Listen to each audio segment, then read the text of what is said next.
Bismillahirrahmanirrahim. Assalamualaikum warahmatullahi wabarakatuh. Innal hamdalillah nahmaduhu wa nasta'inuhu wa nastaghfiruh wa na'udzu billahi min shururi anfusina wa min sayyiati a'malina. Man yahdihillahu fala mudilla lahu wa man yudlil fala hadiya lahu. وأشهد أن لا إله إلا الله وحده لا شريك له وأشهد أن محمدا عبده ورسوله لا نبي ولا رسول بعده يا أيها الذين آمنوا اتقوا الله حق تقاته ولا تموتن إلا وأنتم مسلمون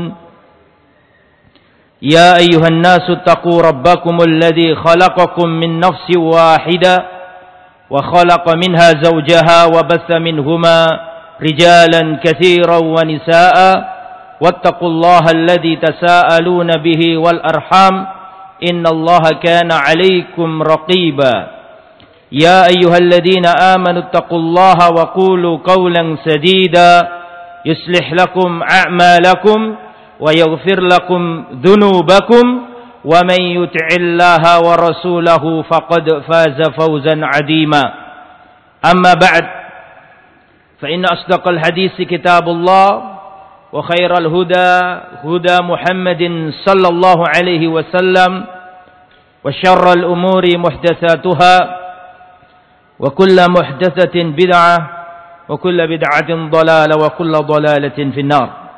معاشر الحاضرين, para hadirin, para rawuh yang dimuliakan oleh Allah. Alhamdulillah, kita memuji Allah, bersyukur diberi kemudahan bisa datang kembali di Masjid Namira yang kita cintai ini. Mudah-mudahan setiap langkah kaki menuju Masjid Namira dicatat oleh Allah sebagai pemberat timbangan amal kebaikan di akhirat kelak. Dan tak lupa kita ucapkan jazakumullah katsiran kepada Ketua Yayasan Masjid Namira beserta keluarga dan seluruh pengurus takmir Masjid Namira.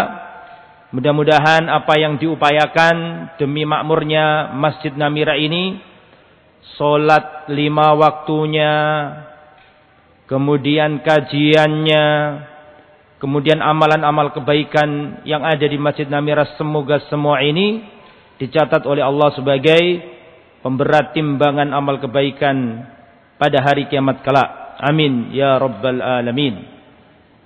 Para hadirin, kita libur cukup panjang ya, sebelum Ramadan sampai Syawal habis.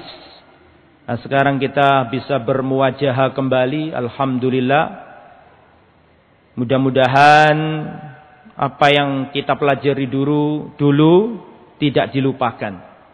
Insyaallah pada kesempatan yang baik ini kita akan membahas sirah sahabat, manusia-manusia yang agung yang Allah katakan tentang mereka, kuntum khaira ummatin ukhrijat linnas. Kalian adalah manusia terbaik yang pernah Allah keluarkan untuk umat manusia. Generasi yang membersamai Rasulullah. Generasi yang turun Al-Quran di atas kepala mereka. Generasi yang suka dan duka bersama Rasulullah sallallahu alaihi wasallam. Mereka adalah para sahabat Nabi Muhammad sallallahu alaihi wasallam. Rasulullah sallallahu alaihi wasallam bersabda, "Khairun nasi qarni." Sebaik-baik manusia adalah yang satu generasi sama aku, yaitu para sahabat Muhammad sallallahu alaihi wasallam. Bahkan ya, pemahaman para sahabat ini, kata Rasul, yang harus kita pegang. Dan kata Rasulullah, di antara ciri golongan yang selamat, di antara ciri golongan yang ditolong oleh Allah adalah golongan yang mengikuti Rasulullah dan para sahabat.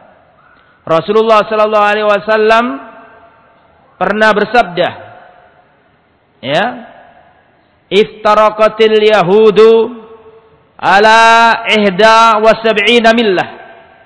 Orang-orang Yahudi terpecah menjadi 71 golongan. Waftaraqatin nasara ala sintain wa sab'ina millah. Dan orang Nasrani terpecah menjadi 72 golongan.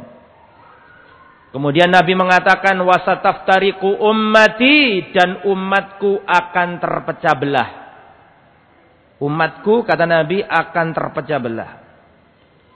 Wasataftariqu ummati ala salasin wa sab'ina millah, dan umatku akan terpecah menjadi 73 golongan. Terus kata Nabi, kulluhum finnar, semuanya di neraka. Illa millah wahida, kecuali satu saja yang selamat. Tetapi para ulama menjelaskan 72 ini tidak kekal di neraka.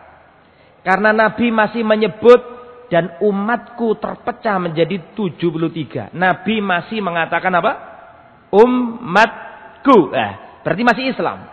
Makanya para ulama mengatakan 73 itu enggak kekal di neraka. Tapi terancam di neraka. Karena Nabi masih menyebut apa tadi? Umatku. Dan umatku akan terpecah menjadi 73 golongan. Kulluhum finnar, semuanya masuk di neraka. Kecuali satu. Para sahabat bertanya, man ya Rasulullah? Siapa satu yang selamat itu ya Rasulullah? Kata Rasulullah adalah orang yang berpegang dengan ajaranku dan ajaran para sahabatku. Maka dari itulah alhamdulillah Masjid Namira mengadakan kajian sirah sahabat supaya panjenengan itu tahu sahabatnya Nabi Muhammad. Supaya rindu. Ya, semoga kita dengan mengkaji sirah sahabat ini, semoga kita nanti bersua dengan para sahabat di surga yang paling tertinggi, yaitu surga Firdaus bersama Rasulullah sallallahu alaihi wasallam. Para hadirin, materi kita pada kesempatan kali ini kita akan membahas seorang sahabat Nabi yang agung, min kibaris sahabat, termasuk pembesarnya sahabat Nabi Muhammad sallallahu alaihi wasallam. Beliau adalah Sayyiduna Mu'adz ibn Jabal radhiyallahu an. Kita akan membahas Mu'adz bin Jabal. Mu'adz bin Jabal ini luar biasa, keutamaannya sangat banyak. Mu'adz ibn Jabal, beliau ini Al-Ansori. Kita tahu sahabat Nabi kan ada yang muhajirin, ada yang ansor. Lah sahabat Nabi Mu'adz bin Jabal ini Ansori. Artinya beliau penduduk mana? Mekah apa Madinah? Madinah. Kalau muhajirin itu yang hijrah dari Mekah, sedangkan Al-Ansor itu yang menolong, membantu saudara-saudara yang baru hijrah yang terlunta-lunta karena diusir, disiksa dari negeri Mekah, nyampe di Madinah, maka dibantu, dilayani, dikasih tempat oleh sahabat Ansor. Lah Mu'adz bin Jabal ini termasuk sahabat Ansor. Dan sahabat Ansor itu termaktub kemuliaannya dalam Al-Quran surat At-Taubah ayat 100. Allah Subhanahu wa taala berfirman, "Was-sabiqunal awwalun minal muhajirin wal ansar walladzina ittaba'uuhum bi ihsan radhiyallahu anhum wa radu'an." Allah mengatakan, dan orang-orang yang terdahulu, yang awal-awal masuk Islam, yang sengsara bersama Nabi, yang suka duka bersama Nabi. Siapa mereka itu? Minal muhajirin. Satu, golongan orang muhajirin. Abu Bakar, Umar, Utsman, Ali, yang terlunta-lunta di Mekah, yang mereka sebagian mereka para sahabat muhajirin disiksa-siksa di Mekah. Itu muhajirin. Wal ansor yang nomor 2, dan orang-orang ansor. Dan di antara ansor adalah Mu'adz ibn Jabal. Walladzina tabauhum, dan orang-orang yang mengikuti mereka. Jadi menurut surat At-Taubah ini, perhatikan saya ulangi. Menurut surat At-Taubah, orang yang diridhai Allah itu ada 3 golongan. Muhajirin yang pertama. Dan kita sudah nggak masuk. Sudah lewat masanya. Yang nomor 2, wal ansor. Dan orang ansor. Kita juga sudah nggak masuk. Karena sudah lewat masanya. Kita diberi jatah oleh Allah yang nomor 3. Walladzina taba'uhum, dan orang-orang yang mengikuti muhajirin dan ansor. Apa kata Allah? Radhiyallahu anhum, Allah ridho kepada mereka. Ridho apanya? Ridho agamanya. Ridho apanya? Ridho akhlaknya. Ridho apanya? Ridho cara dakwanya. Ridho apanya? Ridho akidahnya. Siapa yang ingin selamat, ikuti para sahabat. Nah, siapa namanya? Sahabat Mu'ad bin Jabal ini Al-Ansori, termasuk sahabat Ansor. Saya akan sampaikan secara umum Mu'ad bin Jabal, nanti kita akan sampaikan keutamaan-keutamaannya. Jadi beliau ini Ansori. Kemudian beliau ini Khazraji. Kita tahu, perhatikan, kaum Ansor yang ada di Madinah, mereka itu sukunya ada 2. Aus dan Khazraj. Jadi mereka dulu sebelum menjadi Ansor suka perang. Aus dan Khazraj ini gak patut kata orang Lamongan. Tukaran terus. Perang, bunuh-bunuhan. Aus dan Khazraj, bunuh-bunuhan. Terus Rasulullah datang dari Mekah ke Madinah. Aus dan Khazraj ini didamaikan Nabi, masuk Islam. Sudah nggak ada pertumpahan darah lagi. Mereka nama Aus dan Khazraj terkalahkan dengan nama Ansor. Jadi Ansor itu ada 2 komponen. Suku Aus dan suku apa? Khazraj. Lah, Mu'ad bin Jabal ini Aus apa Khazraj? Khazraj. Jelas sampai sini? Oke. Kemudian aslama Mu'ad bin Jabal wa umruhu 18 sana. Iya, beliau ini masuk Islam sedangkan umurnya masih 18 tahun. Jadi Rasulullah hijrah dari Mekah ke Madinah, orang Madinah masuk Islam, itu waktu itu umurnya Mu'ad 18 tahun. Kalau umurnya Nabi berapa?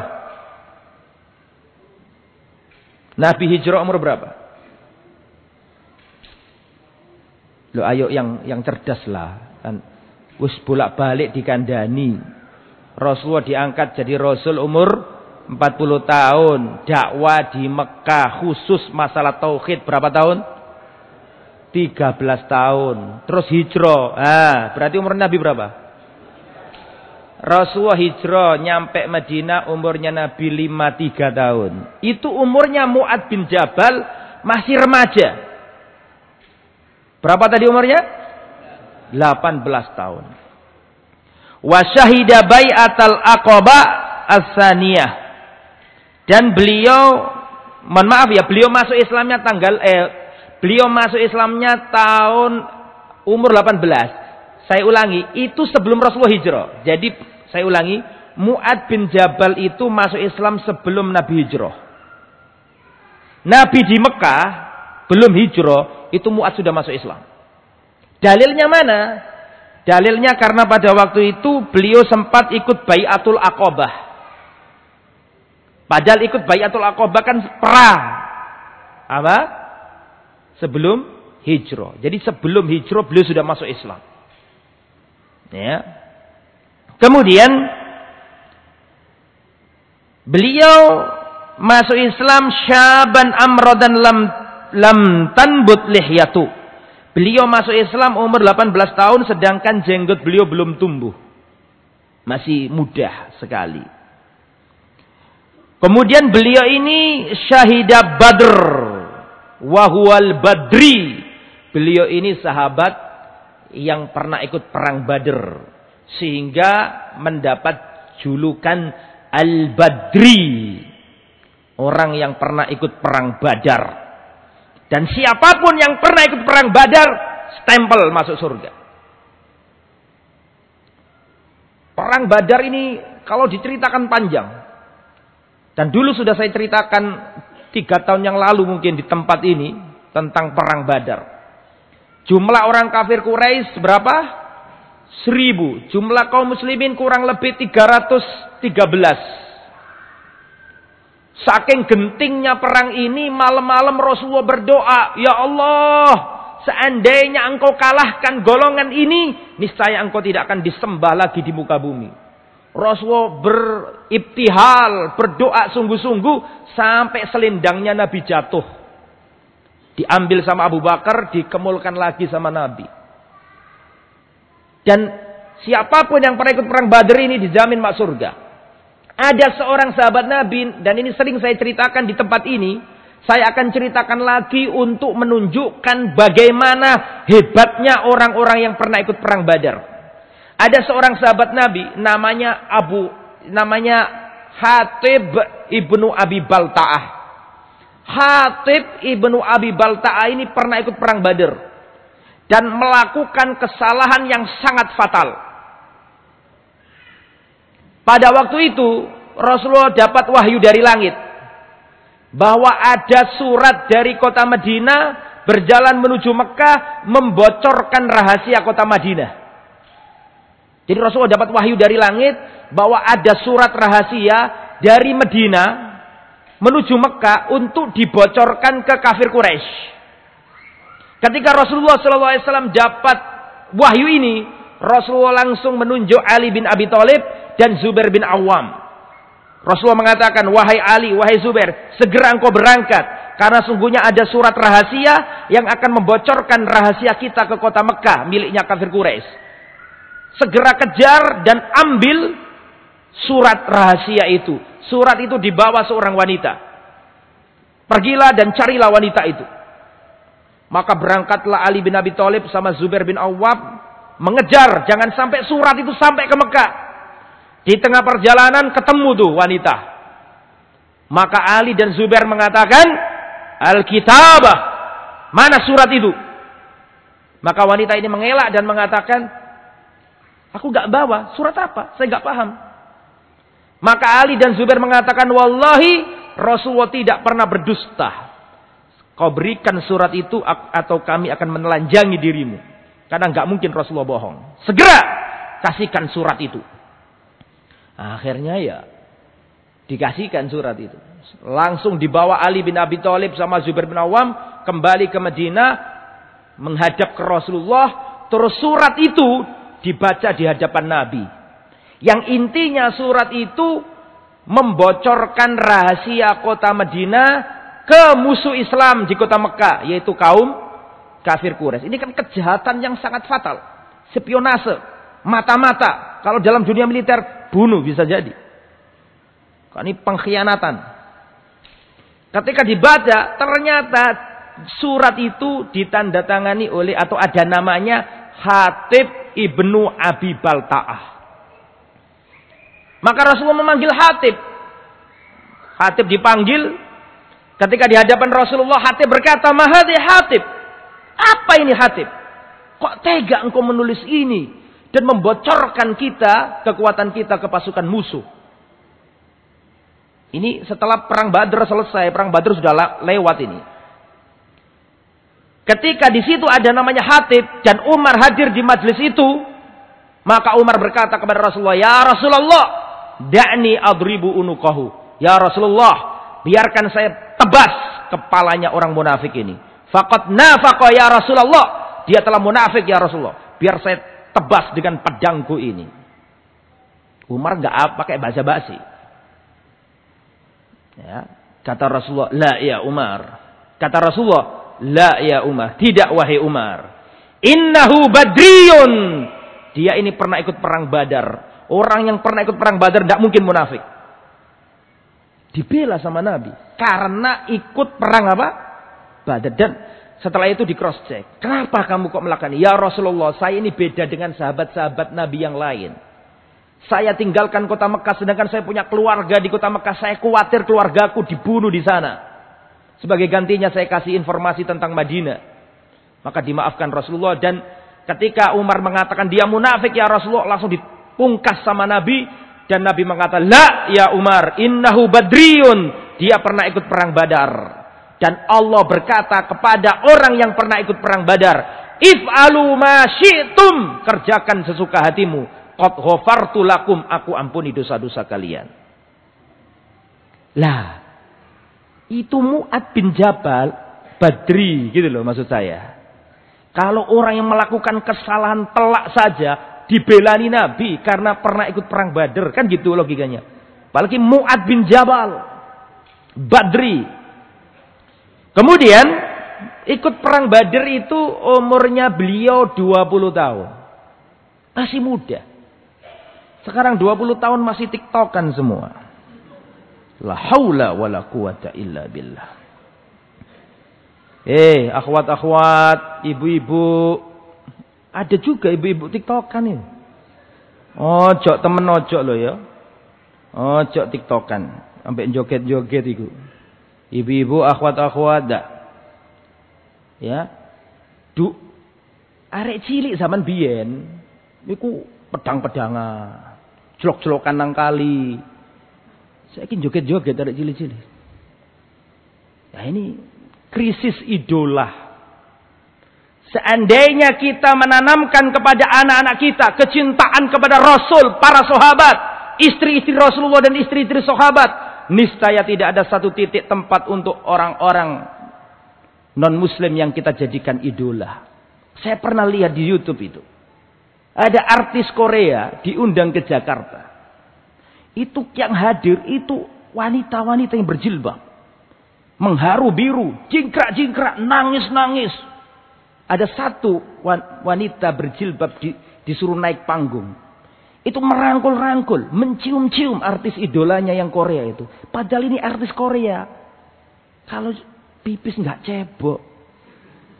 Dia disenengi, mbek wong jilbaban. Wong kafir, wong non-muslim. Ini hati-hati, ibu-ibu, bapak-bapak, jangan sampai kita gagal mengenalkan anak-anak kita kepada generasi salaf. Orang-orang yang hebat-hebat, pecinta Rasul, pecinta Quran. Seandainya kita sanggup dan berhasil mengenalkan anak-anak kita kepada orang-orang hebat itu, tidak ada setitik tempat untuk mengidolakan orang-orang non-muslim. Tidak boleh. Ya. Mu'ad bin Jabal radhiyallahu an. Kemudian wa syahida ma'an nabi baqiyal masyahid kullaha. Dan Mu'ad bin Jabal ini mengikuti seluruh peperangan bersama Rasulullah SAW. Tidak ada peperangan yang diikuti Rasul kemudian Mu'ad absen. Tidak ada. Mu'ad bin Jabal mengikuti seluruh perang yang pernah dihadiri Rasulullah sallallahu alaihi wasallam. Mu'ad bin Jabal.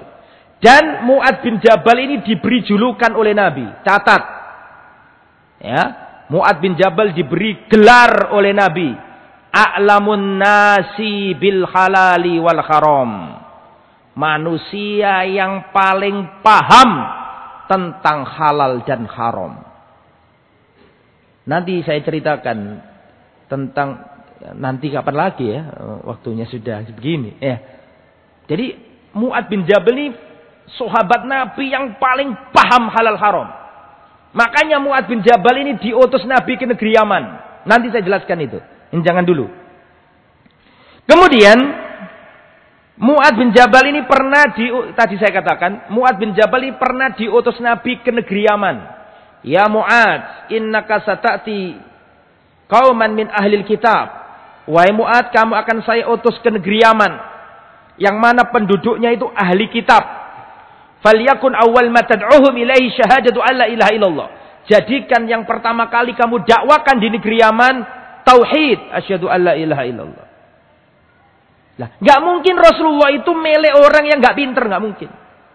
Rasulullah itu ketika memilih seseorang diutus ke suatu negeri untuk mengajarkan ilmu, pasti memang orangnya adalah orang yang faqih, orang yang ahli ilmu. Dan Mu'ad bin Jabal ini termasuk yang diutus Nabi ke negeri Yaman. Setelah Rasulullah wafat,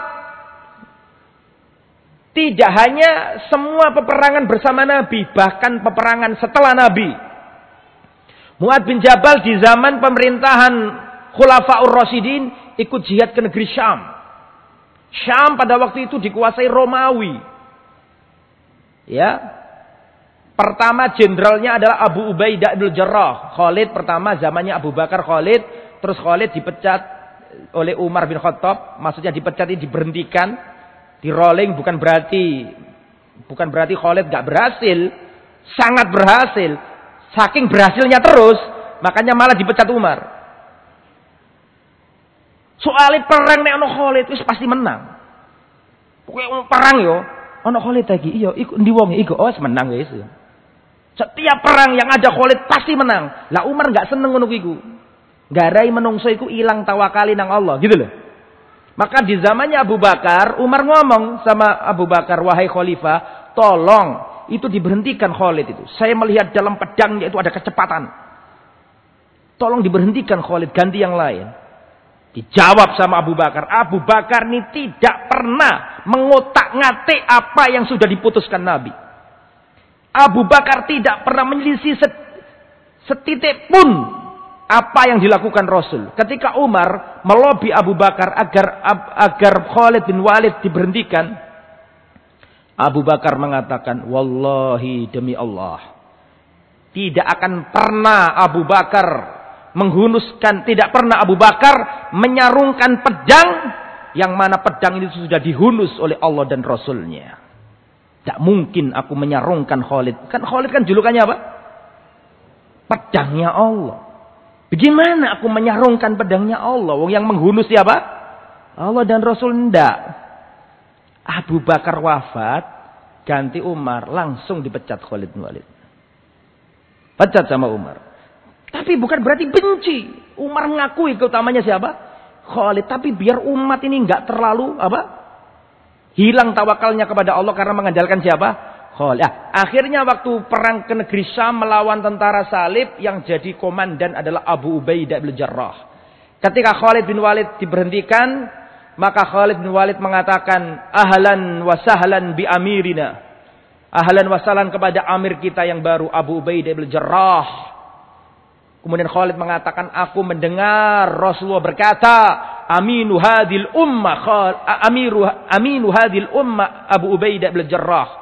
Aku mendengar Rasulullah berkata, manusia yang paling amanat adalah Abu Ubaidah bin Jarrah. Inilah pemimpin kalian." Begitu Khalid. Ndak ono terus, waduh, biasa dadi panglima, baru dadi prajurit, loro ati. Barisan sakit. Nah, tidak. Khalid ketika datang Abu Ubaidah malah dipuji-puji. Inilah pemimpin kalian. Aku mendengar Rasulullah bersabda, aminu hadil ummah Abu Ubaidah al-Jarrah. Wahai pasukan Islam, aku mendengarkan bahwa Rasulullah bersabda, manusia yang paling amanat di antara umat ini adalah Abu Ubaidah al-Jarrah. Dan inilah pemimpinmu yang baru. Abu Ubaidah mengatakan, wa ahlan bika ya Khalid. Sungguhnya aku mendengar Rasulullah bersabda, anta sayfun min suyufillah. Engkau adalah pedang di antara pedang-pedangnya Allah. Saling memuji sahabat. Kok ono lorati. Jadi panglima, jadi prajurit, jadi terserah. Karena mereka berjuang untuk Allah. Bukan karena khalifah. Lah, akhirnya Abu Ubaidah jadi panglima dan menang. Negara Syam. Syam itu kalau sekarang Palestina, Jordania, Lebanon, Suriah. 4 negara itu dulu Syam namanya. Sekarang 4 negara. Lah, setelah menang Abu Ubaidah ini jadi gubernur. Terus datang pandemi. Epidemi apa pandemi itu? Ya, taun. Abu Ubaidah ini gugur. Kena taun. Dan orang kena taun itu syahid. Jadi Abu Ubaidah ini syahidnya double-double. Double karena satu beliau memang mujahid fisabilillah. Yang kedua beliau kena penyakit taun. Itu Umar sedih luar biasa. Umar di Medina mendengarkan kabar bahwa Abu Ubaidah gugur kena taun. Umar sedihnya luar biasa. Nah, Umar menjelang wafat ditanyai siapa yang jadi khalifah. Kata Umar, seandainya Abu Ubaidah masih hidup, langsung aku tunjuk dia jadi khalifah. Karena aku mendengar Rasulullah bersabda, Abu Ubaidah adalah manusia yang paling terpercaya di antara umat ini. Tapi dia sudah wafat. Lah, setelah wafat diganti. Siapa penggantinya? Mu'ad bin Jabal. Diganti. Mu'ad bin Jabal gugur juga kena taun. Dulu ganas taun ini. Taun mbak ini, mak daging itu protol dewe-dewe pak. Kena taun nih. Wajahnya langsung entek ya. Dagingnya keropos-keropos, lugur-lugur. Taun. Ganas.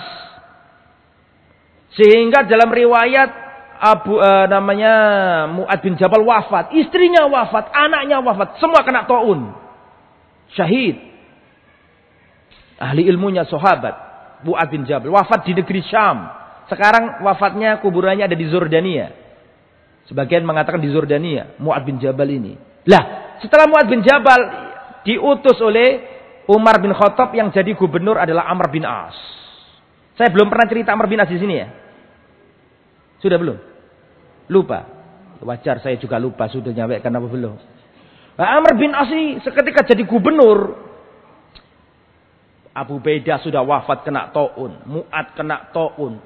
Amr bin As ini sahabat yang jenius. Sahabat yang spesialisasinya itu menangani hal-hal yang genting-genting begitu. Pelobi ulung, diplomat ulung, canggih luar biasa, negarawan. Akhirnya dia memikirkan, taun ini ibarat api. Api itu selama masih ada sumbu, mesti akan terbakar terus. Ngerti sumbu dah? Selama masih ada yang dimakan, selama ada kertasnya, selama ada kayunya, terus akan menyala. Maka pada waktu itu Amr bin As menyuruh penduduk Syam, wahai penduduk Syam, berpencarlah kalian ke gunung-gunung, ke lembah-lembah. Akhirnya penduduk Syam menyebar. Ada yang lari ke gunung, ada yang lari. Ya itulah social distancing yaitu sejak zaman itu. Sudah dipahami oleh Amr bin As. Disuruh terpecar-pecar semua. Akhirnya zamannya Amr bin As sanggup menghentikan gelombang taun biidznillah dengan pertolongan Allah Subhanahu wa taala. Kembali ke Mu'ad bin Jabal. Jangan jauh-jauh. Kembali ke Mu'ad bin Jabal. Nah itu kisah global tentang Mu'ad bin Jabal dari awal sampai akhir. Sudah saya selesaikan kurang lebih 30 menit. Nah, sekarang masih ada sisa waktu, saya akan menjelaskan tentang apa saja keutamaan-keutamaan dan peristiwa-peristiwa khusus Mu'ad bin Jabal dengan Rasulullah. Apa saja keutamaan Mu'ad? Yang pertama, mahabbatun Nabi sallallahu alaihi wasallam lahu wa hirsuhu ala wasiyatihi. Keutamaan Mu'ad tadi kan saya sudah sebutkan panjang lebar tadi kan. Enggak saya kasih nomor 1 2, enggak saya kasih, umum saja tadi. Lah sekarang saya mau kasih nomor-nomor sekarang. Mu'ad bin Jabal di antara keutamaannya selain yang saya sebutkan tadi, yang pertama, mahabbatun Nabi sallallahu alaihi wasallam lahu. Rasulullah sangat mencintainya. Ustadz kok bisa tahu kalau Rasulullah ini mencintai Mu'ad? Rasulullah mencintai Mu'ad dikatakan langsung oleh Nabi dengan teksnya, dengan nasnya yang tidak mengandung tafsiran lain lagi. Rasulullah pernah berkata, perhatikan. Yaqulu Mu'ad bin Jabal. Mu'ad bin Jabal pernah berkata, perhatikan. Akhadha Rasulullah sallallahu alaihi wasallam yauman biyadi. Pernah suatu hari Rasulullah memegang tanganku. Faqala li, kemudian Rasulullah berkata kepadaku, ya Mu'adz, wallahi inni la uhibbuka. Wahai Mu'adz, wallahi demi Allah, ini sesungguhnya aku la uhibbuka, benar-benar mencintaimu. Yang ngerti bahasa Arab akan tahu makna kata-kata ini. Rasulullah menggunakan 3 penguat. Saya ulangi ya, yang ngerti bahasa Arab, yang pernah mondok, perhatikan. Rasulullah berkata ke Mu'ad, wallahi inni la uhibbuk. Wallahi demi Allah. Berarti Rasulullah menggunakan penguat. Kan bisa saja Nabi mengatakan, wahai Mu'ad, aku mencintaimu. Bisa saja. Tapi Nabi enggak ngomong ngono. Nabi ngomong, wallahi, sesungguhnya aku benar-benar mencintaimu. Menggunakan 3 penguat. Penguat pertama, wallahi, sumpah demi Allah. Penguat kedua, Rasulullah menggunakan harfu taukid. Ini sesungguhnya aku. Ketiga, Rasulullah menggunakan lamu takkid, la uhibbuk, benar-benar mencintaimu. Yang ngerti bahasa Arab pasti paham ini. Jadi untuk menyatakan, seandainya Rasulullah itu ngomong ke Mu'ad, Mu'ad, aku cinta sama kamu. Mu'ad pasti percaya. Wong omongannya Nabi itu pasti benar. Tapi saking benar-benar cintanya, Rasulullah menggunakan 3 penguat. Wallahi, demi Allah. Bersumpah loh Rasul. Rasul itu nggak mungkin bersumpah dalam hal yang remeh-temeh. Nggak mungkin. Ketika Rasulullah bersumpah itu berarti benar-benar ini penting. Wallahi demi Allah. Ini sesungguhnya aku. La uhibbuk, benar-benar mencintaimu. Luar biasa ini. Maka coba bayangkan. Ya. Antum saja didatangi wong wedok. Ada cewek ngomong sama antum yang jomblo-jomblo itu. Ada cewek ngomong, Mas, aku tresno karo awakmu. Oh, semabur atine yo. Iki Rasulullah, manusia terbaik sejagat raya. Saya ulangi, bukan manusia terbaik, tapi makhluk terbaik. Bukan hanya manusia terbaik, makhluk terbaik. Seluruh malaikat kalah tinggi sama Rasulullah. Ini makhluk terbaik ini ngomong, wallahi inni la uhibbuk. Wallahi demi Allah, seandainya Mu'ad bin Jabal tidak punya keutamaan kecuali satu ini saja, selesai sudah. Karena Rasulullah nggak mungkin mencintai sesuatu yang jelek. Yang dicintai Rasulullah pasti yang baik-baik. Jelas ya? Nah ini. Kemudian Mu'ad menjawab, bi abi anta wa ummi wallahi inni la uhibbuk. Demi engkau dan ibuku. Bi abi anta wa ummi. Demi bapakku dan ibuku. Ini bukan sumpah ya. Tapi kebiasaan orang Arab. Karena nggak boleh bersumpah dengan selain nama Allah. Wallahi inni la ahib. Demi Allah aku pun mencintaimu. Demi Allah sesungguhnya aku pun benar-benar mencintaimu. Nah ini sunnah Nabi. Perhatikan. Dari hadis ini. Ada sunnah Nabi yang tidak boleh kita lupakan. Apa itu? Kalau Anda senang sama seseorang, sampaikan bahwa Anda mencintai seseorang. Saya bacakan. Dari Anas bin Malik. Ini fikih ya. Jadi selain ngajar sirah, kita juga harus mengeluarkan fikih, pemahaman-pemahaman dari kisah. Tidak sekedar kisahnya saja, tapi apa yang bisa kita amalkan. Anna rajulan kana indan nabi, famarra bihi rajulun. Dulu ada seorang laki-laki bersama Nabi. Terus ada laki-laki lewat. Terus orang yang sama Nabi itu ngomong, ya Rasulullah inni la uhibbu hada. Ya Rasulullah, aku senang sama orang ini. Aku cinta sama orang ini. Faqala lahu Rasulullah.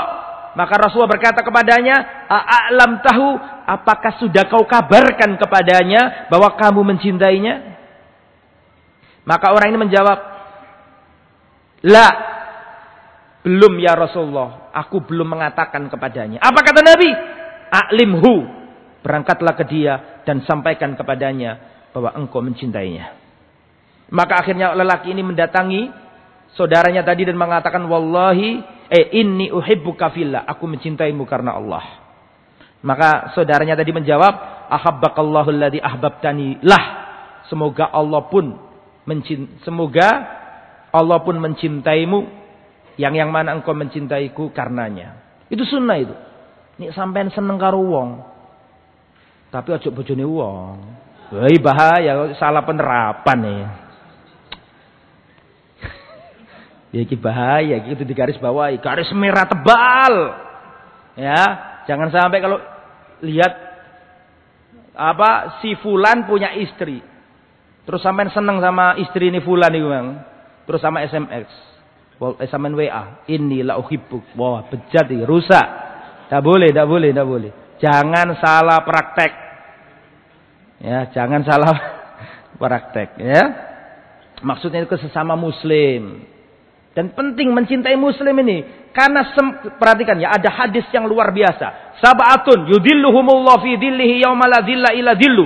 Ada 7 golongan yang diberi naungan oleh Allah pada hari kiamat. Ketika tidak ada naungan lagi selain naungan Allah. Di antaranya adalah rajulani tahabba fila, 2 orang yang saling mencintai karena Allah.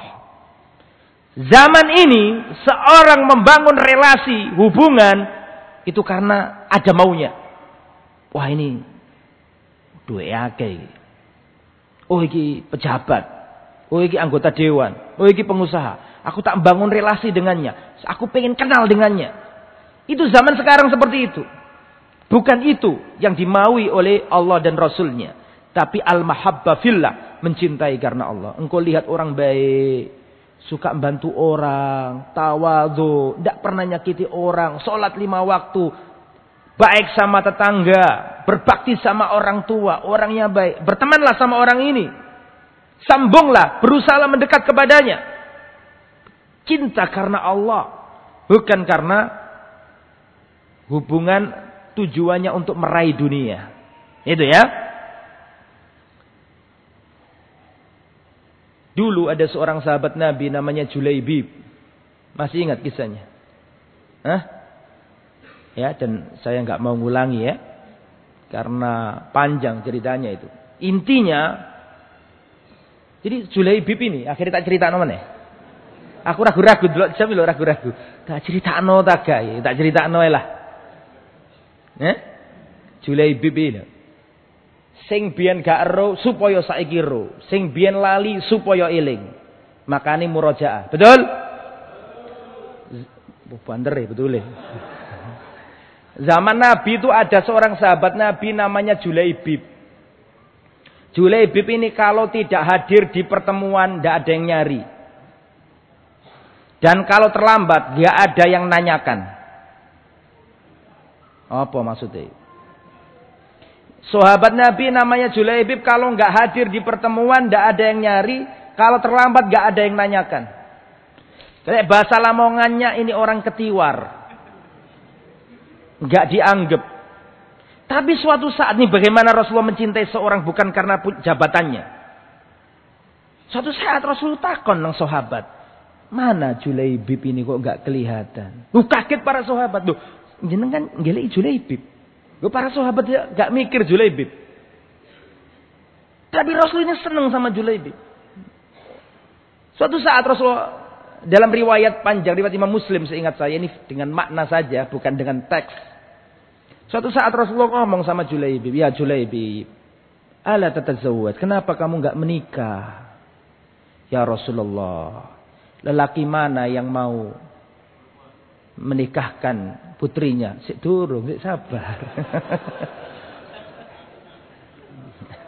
Lelaki mana yang mau menikahkan putrinya dengan orang seperti aku? Ya, Julaibib ini ganteng gak, sugih gak. Itu pun dia dalam riwayat beliau itu duda. Ya Julaibib, kenapa kamu gak menikah? Ya Rasulullah, lelaki mana yang mau menikahkan putrinya dengan orang seperti aku? Nah Rasul dia senang sama Julaibib. Maka Rasulullah datang ke salah seorang sahabat Ansor. Ngetuk pintu rumahnya. Tok, tok, tok. Assalamualaikum, waalaikumsalam. Ketika sahabat Ansor ini membuka rumahnya. Ternyata ada Rasulullah. Senangnya luar biasa. Rasulullah itu nggak mungkin berjalan ke tempat yang jelek. Kalau Rasulullah bertamu ke seorang sahabat Nabi. Itu sahabat Nabi kayak ketiban rezeki yang luar biasa. Karena nggak mungkin Rasulullah datang ke rumahnya. Pasti rumah baik. Karena nggak mungkin Rasulullah pergi ke tempat yang jelek. Maka ketika Rasulullah datang sewenangnya sahabat Ansori, ahlan wa marhaban ya Rasulullah, monggo pinar ya Rasulullah, lenggah. Saking senengi ditamui Rasulullah. Berarti Rasulullah seneng aku. Berarti umatku apik didayoi Rasul. Seneng. Terus Rasul ngomong, ditangleti, wonten napa ya Rasulullah kok panjenengan mriki? Kalau butuh sesuatu, saya yang datang ya Rasulullah. Tinggal kau utus seseorang, aku yang datang ke tempatmu. Saking senengnya orang ini ditamui Rasul. Rasul berkata, aku kesini ingin melamar putrimu. Tambah seneng. Didatangi Rasulullah tok seneng, apalagi dilamar Nabi. Nek dadi bojone Nabi, dapat selawat sepanjang masa. Allahumma sholli ala Muhammad wa ala ali Muhammad. Ya Allah, berikan selawat kepada Nabi Muhammad dan keluarganya Nabi Muhammad. Anaknya dapat selawat, seneng. Sampai akhir zaman setiap orang sholat dapat kiriman terus. Siapa sih nggak seneng anaknya dadi mantu Rasulullah? Anaknya dadi istri Rasulullah. Maka lelaki ini senang ketika mau apa ya Rasulullah, mau melamar. Senangnya luar biasa. Wallahi ya Rasulullah, keinginanmu tidak akan tertolak. Senang. Kata Rasulullah, bukan untuk aku. Lu kan gisinten ya Rasulullah. Julaibib.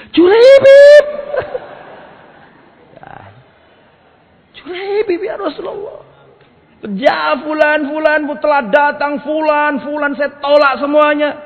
Julaibib. Padahal biasanya para sahabat itu kalau Rasulullah ngomong terus gak pakai mikir, siap ya Rasulullah, ngono. Ketika dia Julaibib, si rodok mikir. Ini menunjukkan mungkin di zaman itu Julaibib dianggap itu tadi. Dianggap status sosialnya itu apa? Rendah. Mungkin seperti itu. Ya, saya akan bermusyawarah dengan ibunya anak-anak. Kalau zaman sekarang ngonolah bosoe. Rasulullah pulang. Gak langsung diiyani loh. Padahal itu Rasulullah yang ngomong. Tapi anaknya ini solihah. Dia dengarkan percakapan Rasulullah dengan abahnya. Maka dia berkata kepada abahnya, wallahi ya abati, nikahkan aku dengan Julaibib. Tidak mungkin Rasulullah memilihkan untukku seorang laki-laki, kecuali laki-laki itu baik untukku dan baik untuk akhiratku. Nikahkan aku dengan Julaibib, wahai ayahanda. Nikahlah Julaibib dengan wanita yang terhormat, cantik, kaya raya. Ini hari yang paling membahagiakan Julaibib. Bahkan Julaibib gak pernah bayangkan punya istri seperti itu. Dan itu adalah hari yang paling bahagia bagi Julaibib semenjak dilahirkan ibunya. Saking senangnya. Maka masuklah Julaibib rumah tangga yang baru, rumah yang indah, istri yang cantik. Ketika Julaibib masuk ke kamar istrinya, ternyata datang seruan jihad fisabilillah. Allahu Akbar. Maka Julaibib meninggalkan istri yang sangat cantik bangsawan. Ditinggalkan. Dia ikut bersama Rasulullah berjihad fisabilillah. Terjadilah peperangan dahsyat dengan orang-orang kafir. Setelah perang usai, terbunuhlah yang terbunuh, syahidlah yang syahid, dan gugurlah yang gugur, dan selamatlah yang selamat. Setelah peperangan usai, banyak mayat-mayat bergelimpangan, jenazah-jenazah bergelimpangan. Rasulullah berkata kepada para sahabat, siapakah yang gugur? Kalian kehilangan siapa saja? Maka para sahabat mengatakan fulan. Tidak ada satupun sahabat yang menyebut Julaibib. Kemudian Rasulullah bertanya lagi, kalian kehilangan siapa lagi? Siapa yang gugur dalam perang ini? Sahabat menjawab lagi, fulan ya Rasulullah, fulan. Tidak ada satupun orang yang menyebut nama Julaibib. Rasulullah bertanya ketiga kalinya, kalian kehilangan siapa lagi? Siapa yang gugur dalam perang ini? Fulan. Tidak ada satupun sahabat Nabi yang menyebutkan nama Julaibib. Maka Rasulullah menangis. Dan Rasulullah mengatakan, amma ana, adapun aku kehilangan saudaraku Julaibib. Baru para sahabat sadar bahwa Julaibib tidak ada di antara mereka. Dicarilah jenazah Julaibib. Julaibib dicari jenazahnya, dicari. Tidak ketemu.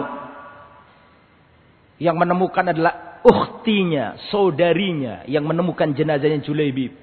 Pada waktu itu Julaibib gugur, gak bisa dikenali wajahnya, dikenali dari cincinnya. Wajahnya gak bisa dikenali dan semuanya dari arah depan. Luka-lukanya. Julaibib wafat sedangkan ada 7 atau 8 orang kafir gugur di sekitarnya. Artinya tidaklah Julaibib gugur kecuali dia bertarung bagaikan singa mengalahkan 8 orang di sekitarnya. Setelah itu Rasulullah SAW mendatangi jenazah Julaibib. Rasulullah menangis. Kemudian setelah itu Rasulullah melihat ke atas dan Rasulullah tersenyum. Para sahabat bertanya, ya Rasulullah, kenapa engkau melihat jenazahnya Julaibib engkau menangis dan engkau melihat ke atas engkau tersenyum? Rasulullah mengatakan, aku melihat ke bawah ke jenazahnya Julaibib aku menangis karena aku kehilangan saudaraku, dan aku melihat ke atas aku tersenyum karena aku melihat para bidadari menyambut kedatangannya Julaibib. Terkadang manusia itu dianggap rendah di dunia, tapi dia mulia di sisi Allah Subhanahu wa taala. Itu maksud saya ceritakan ini. Bagaimana pentingnya mencintai karena Allah. Dan Rasulullah berkata, wallahi wahai Mu'ad, aku benar-benar mencintaimu karena Allah. Makanya pentingnya seduluran. Tidak boleh tukaran. Wong Islam padha wong Islam ojo tukaran. Saat derenge tilem sampean, bebaskan hati sampean untuk umatnya Nabi Muhammad sallallahu alaihi wasallam. Sebelum panjenengan tilem, sebelum tidur, putihkan hati kita dari umatnya Nabi Muhammad. Maksudnya putihkan hati kita dari hasad, benci, dendam kepada umatnya Muhammad. Ada seorang sahabat Nabi, Rasulullah mengatakan barang siapa yang ingin melihat penghuni surga, lihatlah orang itu. Maka ada seorang sahabat Nabi namanya Abdullah bin Amr bin As menginap di rumah orang itu. Saking pengen taunya, kenapa orang ini kata Rasulullah masuk surga. Nginep 1 hari, 2 hari, 3 hari, tidak ada yang istimewa. Sholatnya ya biasa, sedekahnya biasa, ya biasa, gak ada yang istimewa. Karena gak ketemu dan batas bertamu berapa hari? 3 tangan. Ini kata Rasulullah, engkau ini penghuni surga, tapi saya gak menjumpai amalanmu yang istimewa. Amal apa yang kamu punyai? Saya nggak tahu amalan apa yang kamu milih. Hanya saja sebelum tidur aku sucikan hatiku, aku bersihkan hatiku dari benci, dendam, hasad kepada umatnya Nabi Muhammad sallallahu alaihi wasallam. Tapi belajar gini ya, maafkan orang yang melukai kita. Memaafkan orang itu bukan berarti karena kita kasihan sama orang itu. Tapi kita memaafkan orang karena kita kasihan terhadap diri kita. Ya. Kita harus belajar berdamai dengan diri kita. Ya, sudah ikhlaskan. Bersihkan hati. Mulai sekarang semua adalah baik, semua teman. Ya, jangan cari musuh. Kalau ada musuh, ya, kalau ada orang menyakiti kita, sudah maafkan. Tidak ada dendam. Belajar punya hati yang bersih. Ya, dalam Al-Quran dikatakan, yauma la yanfa'u malun wala banun illa man atallaha biqalbin salim. Pada hari kiamat nanti tidak bermanfaat harta yang banyak, tidak bermanfaat anak keturunan laki-laki, tidak bermanfaat illa man atallaha biqalbin salim, kecuali orang datang kepada Allah membawa hati yang selamat. Hasad, dengki, dendam, iri, gedeng, loro hati, tinggalkan. Belajar. Sampai ngaji nang Namira ini harus punya perubahan yang lebih baik. Maafkan orang yang menyakiti kita. Gak usah ngerasani wong. Nek ono wong sekiranya kurang bener, datangi tuturono. Gak usah dirasani. Iman diri kita. Itu ya. Makanya di sini penting. Aku mencintaimu karena Allah. Di antara syarat mencintai karena Allah adalah menasihati. Ya. Dan mendoakan. Dungakno dulurmu itu. Kan ada hadis yang luar biasa. Siapapun orang Islam mendoakan orang Islam lainnya tanpa sepengetahuannya, setiap dia berdoa kebaikan, malaikat berkata, amin. Walaka bimislin. Semoga Allah mengabulkan amin dan kamu pun mendapatkan hal yang sama. Nek sampean ndongakno tanggane, jarene malaikat amin, awakmu ya padha oleh. Makanya jare wong Jawa biyen niku, wong nek ruku niku rezekine lancar. Nggih napa mboten? Iku ana hadise, cuma wong Jawa biyen gak apal hadise. Intine ngono. Ana hadise wong nek rukun rezekine jembar. Soale saling ndongakno. Ya aja golek musuh untuk donya iki. Ku sepuron wong-wong. Mari kita bersahabat, putihkan hati kita. Itu tentang Mu'adz bin Jabal, ngajari kita seperti itu. Nah, kemudian para jamaah, Mu'adz bin Jabal ini termasuk sahabat Nabi yang dekat kepada Nabi. Dan Rasulullah ini mengkhususkan Mu'adz dengan ilmu yang tidak diberikan kepada sahabat yang lain. Saya ulangi ya. Mu'adz bin Jabal ini termasuk sahabat yang dekat sama Nabi. Dan Nabi mengkhususkan Mu'adz bin Jabal dengan ilmu yang ini tidak disampaikan ke sahabat yang lain. Dalam hadis dikatakan kuntu ridfan Nabi sallallahu alaihi wasallam ala himarin yuqalu lahu Ufair. Kata Mu'adz, aku pernah dibonceng Nabi di atas keledai yang namanya Ufair. Jadi Rasulullah punya keledai, keledainya Nabi namanya Ufair. Pada waktu itu Rasulullah membonceng Mu'adz. Kan nggak mungkin Rasulullah membonceng orang kalau nggak saking dekatnya sama orang itu. Ini satu, menunjukkan ketawaduan Rasul. Dua, menunjukkan keagungan Mu'adz bin Jabal. Dibonceng Nabi, bayangkan. Di saat itu Nabi berkata seperti ini, perhatikan. Ya Mu'adz, wahai Mu'adz, tahu nggak kamu apa hak Allah atas hamba dan apa hak hamba atas Allah? Jadi Mu'adz bin Jabal ini waktu dibonceng Nabi, Nabi ingin ngasih dia ilmu, gitu loh. Dan Nabi berkata, wahai Mu'adz, apakah engkau tahu haknya Allah atas hamba? Dan apa itu haknya hamba atas Allah? Maka Mu'adz bin Jabal berkata, Allahu wa rasuluhu a'lam. Allah dan Rasulnya yang lebih tahu. Saking sopannya. Gak gelem jawab ngawur. Hei Mu'adz, tahu nggak kamu apa haknya Allah atas hamba? Dan apa hak hamba atas Allah? Dijawab sama Mu'adz, Allahu wa rasuluhu a'lam. Allah dan Rasulnya yang lebih tahu. Setelah itu baru dijawab sama Nabi. Hakullah alal ibad, haknya Allah atas hamba adalah wajib bagi hamba menyembahnya dan tidak menyekutukannya. Itu haknya Allah yang harus dilakukan hamba. Menyembahnya dan tidak menyekutukannya. Adapun haknya hamba atas Allah adalah Allah tidak mengazabnya selama dia tidak melakukan kesyirikan. Paham? Jadi haknya Allah itu ditauhidkan, nggak boleh disiriki, nggak boleh dilakukan syirik. Adapun haknya hamba, Allah tidak akan mengadabnya selama dia tidak melakukan kesyirikan. Mu'adz seneng, perhatikan. Mu'adz seneng. Akhirnya Mu'adz ngomong sama Nabi, ya Rasulullah, afala ubasyiru bihin nas? Ya Rasulullah, boleh nggak saya sampaikan kabar gembira ini kepada manusia, sahabat-sahabat yang lain? Kan kabar gembira, wong itu selama ngelakoni tauhid pasti tidak diazab oleh Allah. Kan gitu kan intinya. Maka ini bagi Mu'adz ini sesuatu yang menggembirakan. Mu'adz berkata, ya Rasulullah afala ubasyiru bihin nas? Ya Rasulullah, apakah boleh saya sebarkan ke sahabat-sahabat yang lain? Apa kata Rasul? Perhatikan. La tubasyirhum. Jangan kau sampaikan kabar ini kepada mereka. Fayattakilu. Saya khawatir mereka nanti akan bersandar dan jaga no. Nek basa Jawa nih. Jaga no. Wah, yang penting tauhid, gak salat, zina, gak apa-apa, ngombe-ngombe gak apa-apa, yang penting tauhid. Khawatir disalahpahami seperti itu. Jangan dulu. Ini di sini banyak, ini seandainya kita ini satu pelajaran ini atau satu pertemuan ngaji hadis ini saja, banyak faedah-faedahnya. Tapi kita kan bahas Mu'adz secara umum. Di sini faedahnya banyak. Satu, menunjukkan keutamaan Mu'adz karena diberi ilmu khusus oleh Nabi yang pada waktu itu tidak diberikan Nabi kepada yang lain. Dua, hadis ini menunjukkan bolehnya berboncengan di atas keledai. Tiga, hadis ini menunjukkan boleh menamai hewan.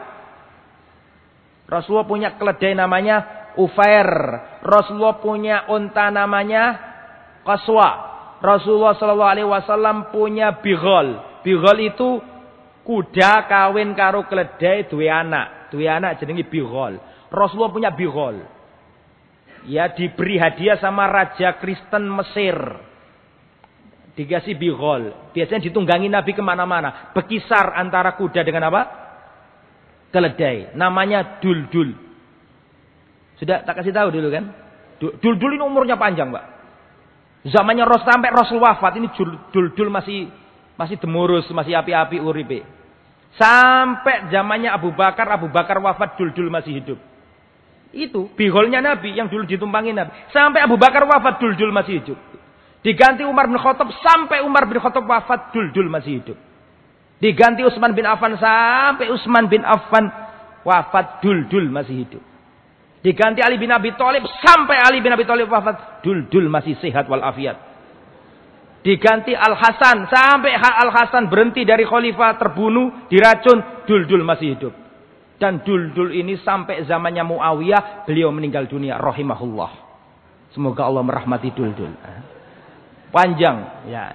Hadis ini juga menunjukkan kalau kita ditanya kok nggak bisa jawab, jangan makso.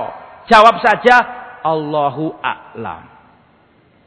Pertanyaannya, boleh nggak di zaman ini kita ditanya orang, terus kita jawab Allahu wa rasuluhu a'lam? Saya mau tanya, tolong dijawab. Rasul sudah wafat atau belum? Tolong dijawab. Sudah ya. Rasulullah SAW sudah wafat.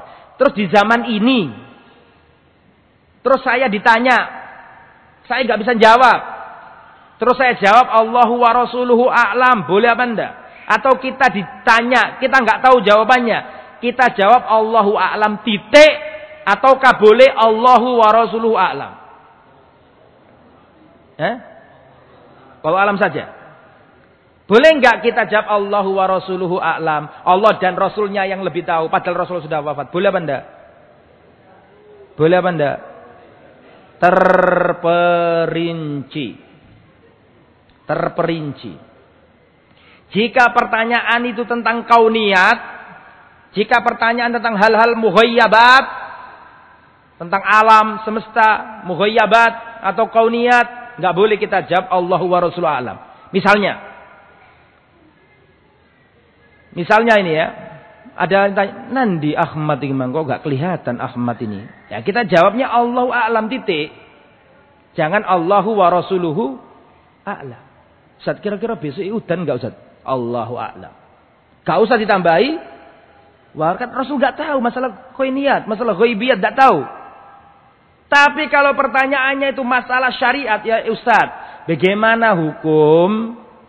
Nah, ya Ustaz, bagaimana hukum sholat duha? Nah kebetulan Ustaz gak ngerti hukumnya sholat duha. Ya kebacut, sholat duha ya gak ngerti. Misale. Ustaz, bagaimana hukum sholat duha? Allahu wa rasuluhu a'lam. Boleh enggak? Boleh, karena Nabi juga ngerti. Nabi yang ngajari. Ustaz iku ngomong sholat gerakan jari kok ada ngene-ngene ku lapo Ustaz? Iku hukumnya piye Ustaz? Ustaz gak ngerti. Allahu wa rasuluhu a'lam. Boleh apa enggak? Boleh, masalah syariat. Nabi ngerti. Kembali ke materi. Itu menunjukkan kedekatannya Mu'ad bin Jabal. Kemudian Mu'ad bin Jabal ini a'lamun nasi bil halal wal haram. InsyaAllah sebentar lagi selesai. Mu'ad bin Jabal ini orang yang paling paham halal dan haram. Perhatikan kata Rasulullah. Perhatikan. Arhamu ummati bi ummati Abu Bakar. Umatku yang paling penyayang terhadap umatku yang lain Abu Bakar. Wa asyadduhum fi amrillah Umar. Dan yang paling tegas dalam perkara Allah Umar. Wa asdakum hayaan. Dan umatku yang paling pemalu Utsman bin Affan. Wa aqra'uhum li kitabillah Ubay bin Ka'ab. Dan umatku yang paling pintar baca Quran Ubay bin Ka'ab. Wa afraduhum Zaid bin Sabit. Dan umatku yang paling paham ilmu faraid, paling ngerti ilmu faraid Zaid bin Sabit. Faraid kudu ngerti matematika. Gak ngerti matematika, gak ngerti apa-apa deh. Wa alamuhum bil halali wal haram Mu'ad ibn Jabal. Dan yang paling paham urusan halal dan haram adalah Mu'ad bin Jabal. Rasulullah sallallahu alaihi wasallam berkata, "Istaqri'ul Qur'ana min arba'ah." Mintalah dibacakan Al-Quran dari 4 orang. Yang pertama Abdullah bin Mas'ud. Yang kedua Salim maula Abi Hudzaifah. Yang ketiga Ubay bin Ka'ab. Dan yang keempat Mu'ad bin Jabal. Ini masih banyak. Kitab saya ini masih belum selesai nerangkan Mu'ad. Tapi kita batasi setiap pertemuan satu sahabat. Jadi yang saya sampaikan tadi inti-intinya saja. Aslinya masih banyak. Ya, saya ceritakan terakhir. Saya tutup dengan kisah ini. Mu'ad bin Jabal atau Umar bin Khattab, ini adalah kisah penutup. Mu'ad bin Jabal ini dermawan orangnya. Di zaman Umar bin Khattab itu pernah memanggil budaknya dan memberi uang 400 dinar. Ya, 400, tolong saya dibantu, cepat buka kalkulator semuanya. 400 dinar. 1 dinar itu 4,25 gram emas murni. Gram emas murni sekarang berapa? 1 gramnya? 900 lebih atau 1 juta mungkin ya. Berapa Mas? Aku gak takon Mas, gak ngerti emas sih. Bu, 1 gramnya berapa Bu? Insya Allah yang paling paham emas itu ibu-ibu. Nggih Bu? Mas Bagio, Mas Rudi, Mas. Baik.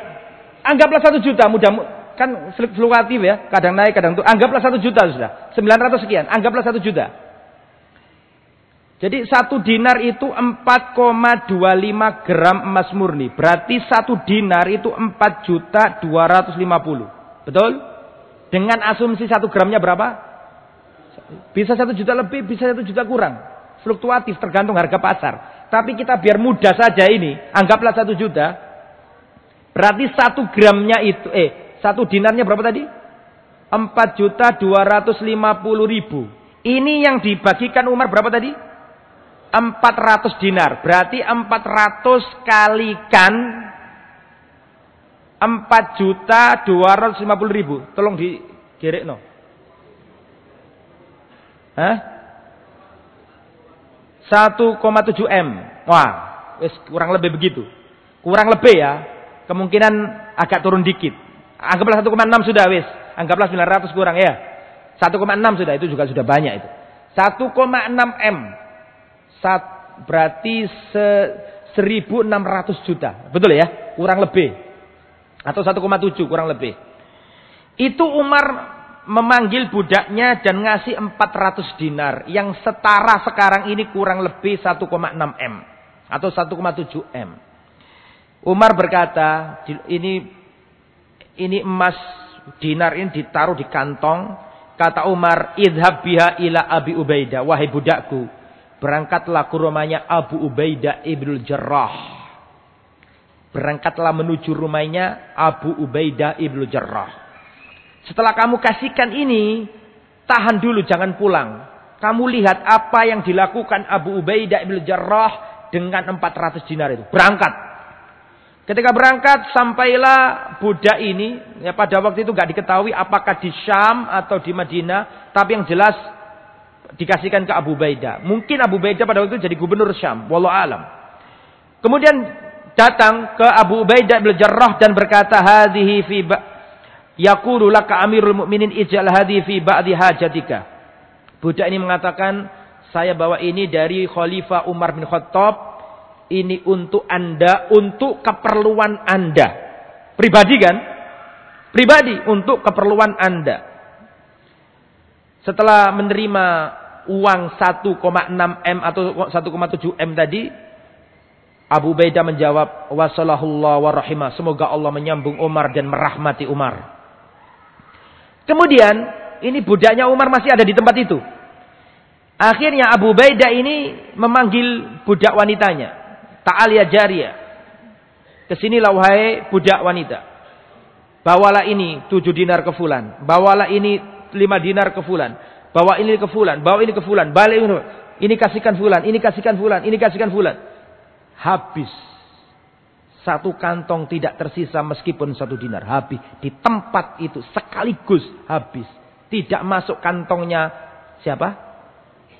Siapa tadi? Abu Ubaidah bin Jarrah. Maka pulang.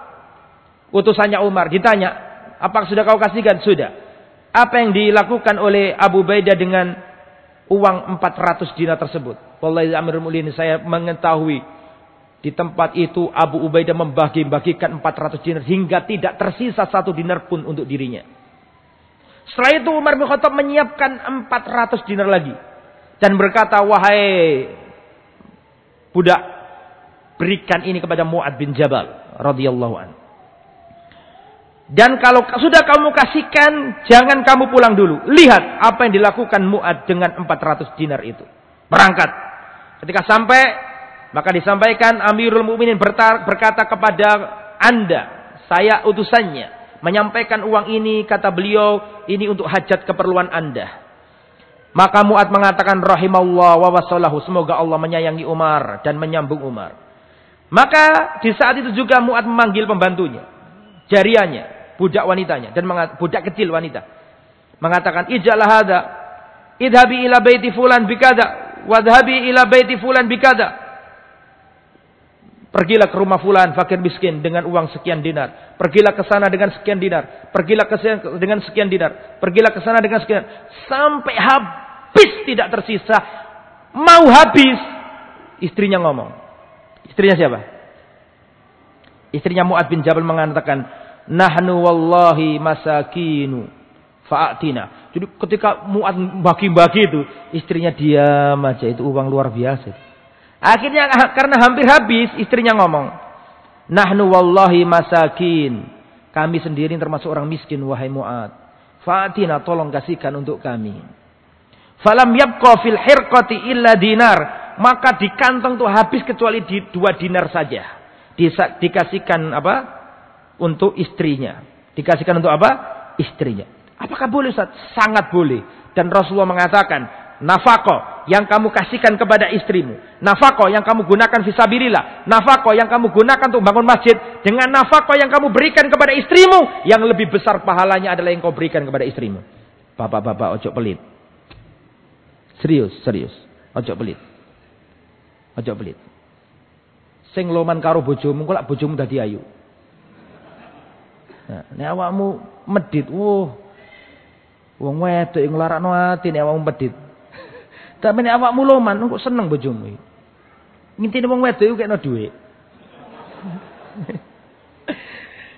Ibu-ibu, tak kasih tahu sampean, fitnah wong wedok iku dhuwit. Nek fitnah wong lanang iku wong wedok. Paham? Wong wedok iku fitnah iku dhuwit. Nek wong lanang fitnah apa? Wong wedok. Lho kok bakas rono Ustaz ya, mari dilukas ditinggas. Akhirnya habis. Setelah itu Umar berkata, "Wahai para sahabat, mengandailah kalian." Maka mereka berkata, kami berandai-andai seandainya rumah ini penuh dengan mutiara dan emas supaya kami bisa berinfak fisabilillah. Jadi Umar tuh ngomong di depan sahabat, "Wahai para sahabat, mengandailah kalian." Maka sahabat-sahabat mengandai, "Wahai khalifah, kami mengandai rumah ini penuh dengan emas dan mutiara supaya kami bisa berinfak fisabilillah." Kata Umar, "Berandai-andailah lagi." Maka Umar mengatakan, "Kami berandai seandainya rumah ini penuh dengan mutiara dan barang-barang berharga untuk kami infakkan fisabilillah." Mengandai-andailah lagi, "Cukup wahai khalifah." Kemudian Umar berkata, "Wallahi adapun aku mengandai-andai seandainya rumah ini penuh dengan orang seperti Abu Ubaidah ibn Jarrah, Mu'ad bin Jabal, dan Hudzaifah ibn Yaman." Umar sangat menghormati siapa tadi? Mu'ad bin Jabal. Alhamdulillah selesai. Sebenarnya kisah masih panjang dan masih banyak keutamaan-keutamaan Mu'ad yang belum disampaikan. Tapi paling enggak itu sedikit sudah membuat kita paham tentang kemuliaan sahabat Nabi Muhammad yang bernama siapa tadi? Mu'ad bin Jabal. Mudah-mudahan bisa bertemu di lain kesempatan supaya bisa menceritakan tentang sahabat-sahabat Nabi yang lain. Mudah-mudahan bermanfaat apa yang disampaikan. Kalau ada kurang lebihnya kalau ada kurang dan lebihnya mohon dimaafkan. Subhanakallahumma wa bihamdika asyhadu an la ilaha illa anta astaghfiruka wa atubu ilaik. Wassallallahu ala nabiyyina Muhammadin wa ala alihi wa sahbihi ajma'in. Wa akhiru da'wana anil hamdulillahi rabbil alamin. Wassalamu alaikum warahmatullahi wabarakatuh.